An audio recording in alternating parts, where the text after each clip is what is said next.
네, 오늘 말씀은 가이사 앞에 서야 하리랍니다. 이 말씀이 어떤 상황에서 나왔습니까?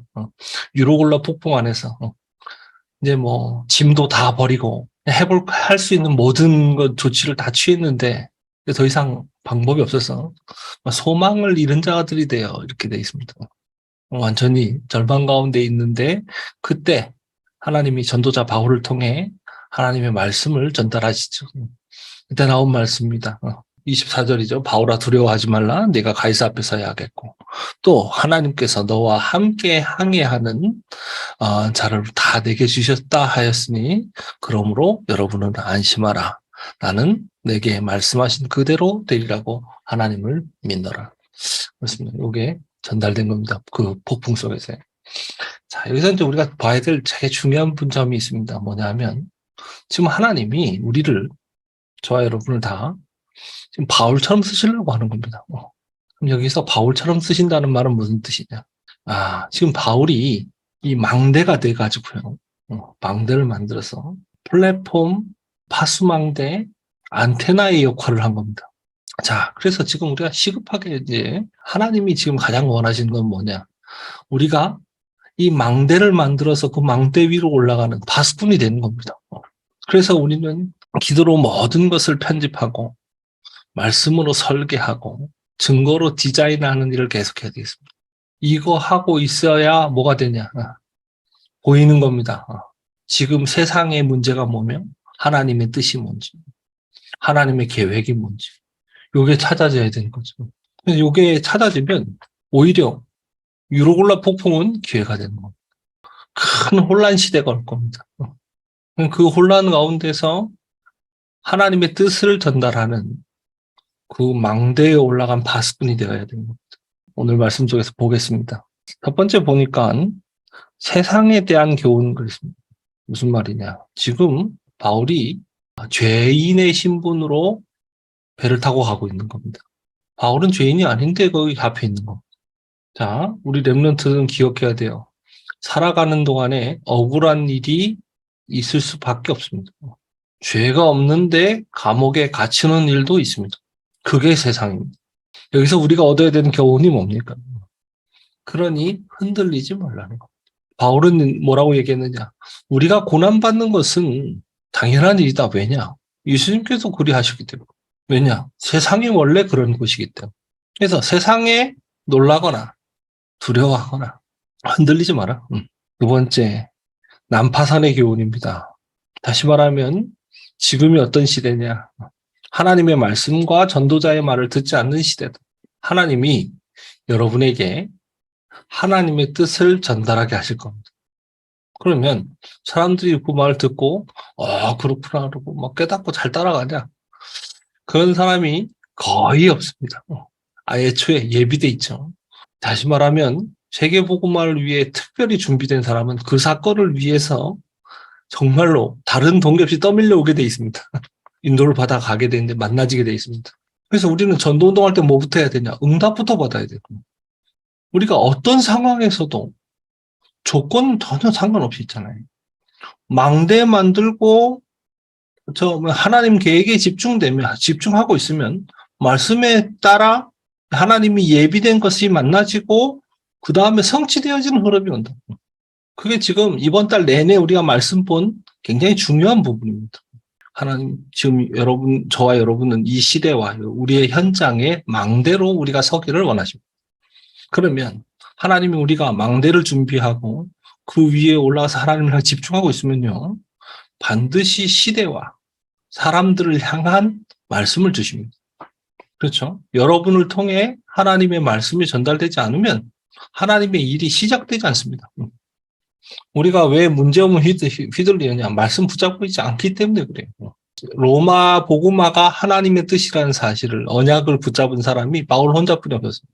그래서 지금 온 문제가 어떤 의미인지를 알 수 있는 사람도 다시 말하면 세상과 하나님을 화목케 하는 일을 할 수 있는 사람도 바울뿐이 없었던 겁니다.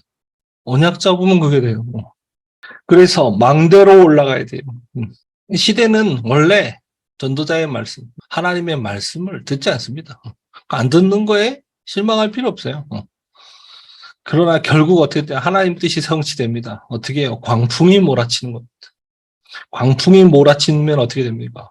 길을 잃습니다. 도대체 지금 하나님 원하시는 게 뭐냐? 왜 내게 이런 문제가 생기느냐? 지금 앞으로 여러 가지 영적 문제가 많이 생길 겁니다. 그때 하나님은 우리를 통해 길을 밝히실 겁니다. 광풍이란 뭡니까? 과학적 방법이 해결할 수 없는 문제입니다. 지금 앞으로 지금 세상이 발전하는 방향도, 과학이 발전하는 방향도, 문제라고 생각하는 그 문제의식도 전부 복음과 상관없는 하나님 없는 사상에서 나온 것들입니다. 하나님 없이 해결하려고 하기 때문에 그 모든 행위는 우상숭배이며 거기서 나오는 모든 작품은 바벨탑이 되는 겁니다.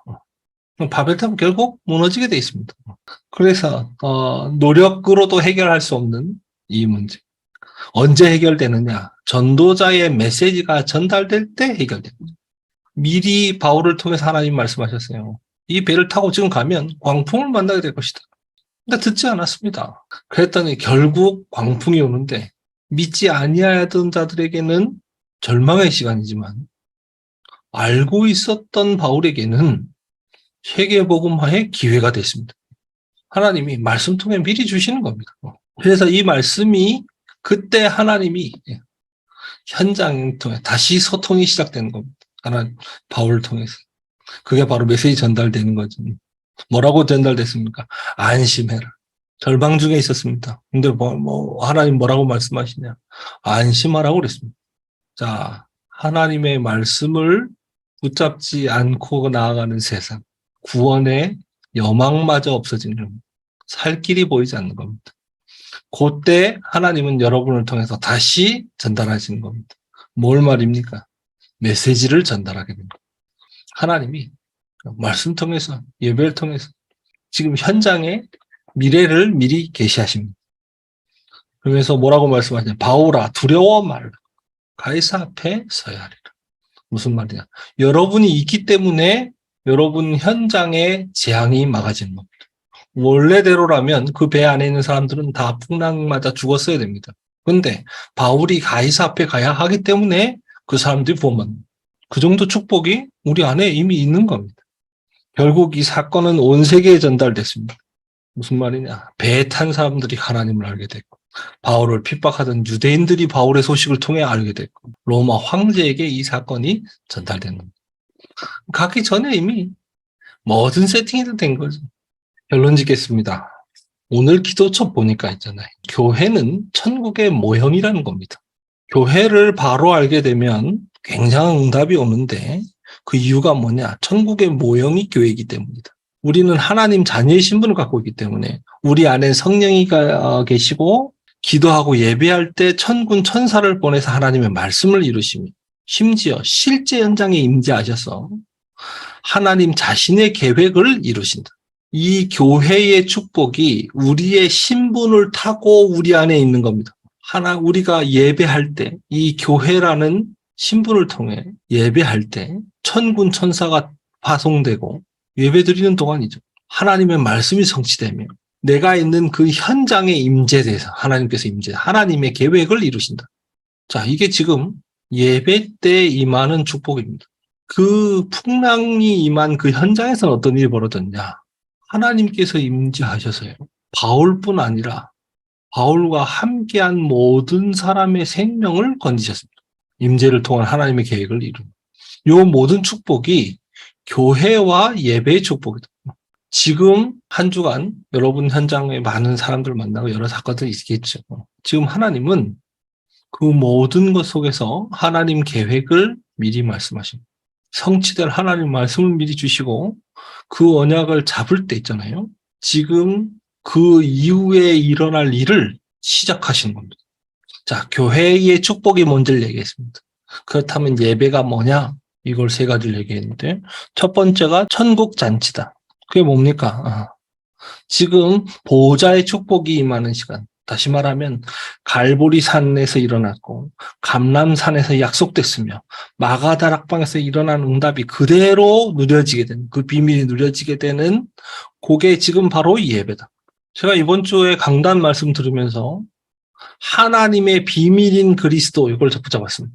왜 그리스도가 하나님의 비밀인가? 그리스도 이름으로만 가능한 일이 따로 있습니다. 그리스도의 이름 앞에서만 반드시 무너지는 흑암 세력이고 지금 이 그리스도의 이름으로 있잖아요. 이 공중을 붙잡고 있는 흑암 세력이 뚫려 나가는 겁니다. 깨져 나가는 거죠. 그래서 하나님 뜻이 세상에 이루어져요. 그 비밀을 그리스도라는 이름으로 그 비밀을 주신 거예요. 그래서 세상 변화시킬 수 있습니다. 실제로 그 사건이 계속 벌어진 겁니다. 그래서 그게 천국 잔치인데 그게 이 예배 때 이루어진다.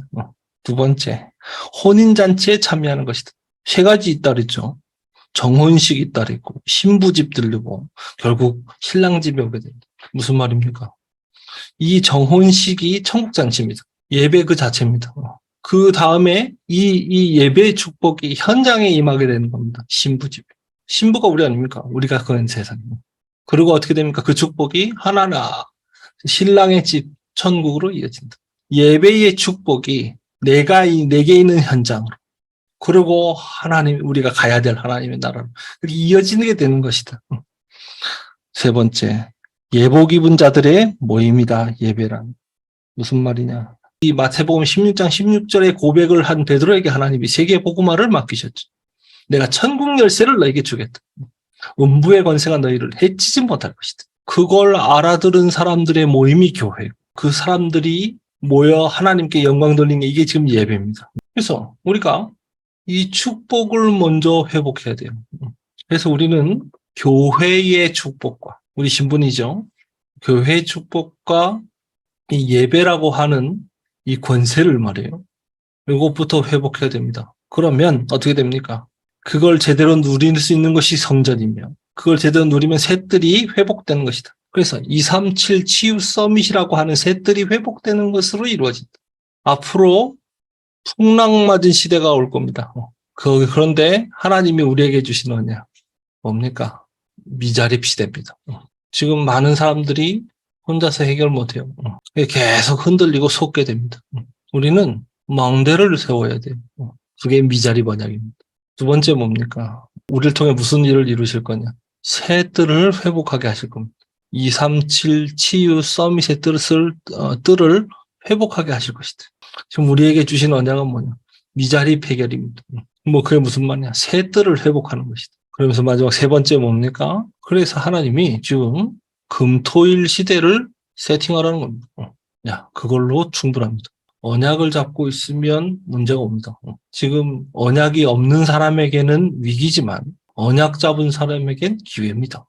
그걸 따라 인도받아 가는 겁니다. 하나님 미리 지금 시대에 올 재앙과 있을 문제와 일들을 다 아시고 지금 예배를 통해 말씀을 주고 계시다. 그거 바로 잡으면 됩니다.